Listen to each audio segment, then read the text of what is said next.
এই রাস্তা কাজ করার লোকেই নেই এইটার। আচ্ছা, এই রাস্তাটি বৃষ্টি বাদল হলে কিরকম হয়? কাদো হয়, খাল জল বান্ধি থাকে, চলাফেরা করা যায় না ঠিক মতন।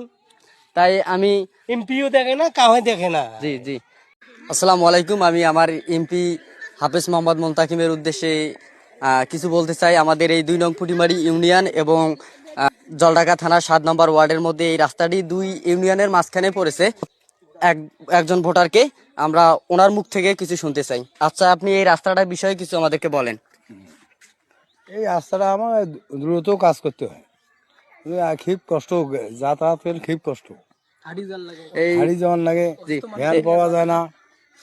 যেমন অসুস্থ মানুষ নিয়ে গেলে যেমন সমস্যা কিরকম হয়, এরকম কিছু বলেন। অসুস্থ মানুষ তো এই রাস্তা দিয়ে যাওয়ারে পায় না তো।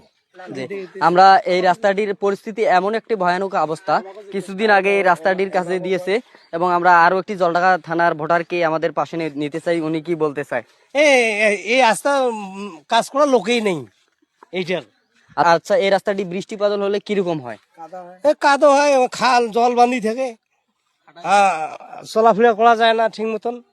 তাই আমি এমপিও দেখে না, কাউকে দেখে না। জি জি, তাই আমি আমার এমপিকে সবিনয় অনুরোধ করছি আবারও, এবং আমাদের পার্শ্ববর্তী জলঢাকা থানার এমপি মাওলানা ওবায়দুল্লাহ সালাফিকেও বলতে চাই যে আমাদের এই 2 থানার মাঝে যে রাস্তাটি পড়েছে কিশোরগঞ্জ এবং জলঢাকা থানায়, আমরা যত দ্রুত এই কাজটি হবে আমাদের সাধারণ জনগণের জন্য অনেকটাই ভালো হবে, যানবাহন চলার জন্য সুবিধা হবে।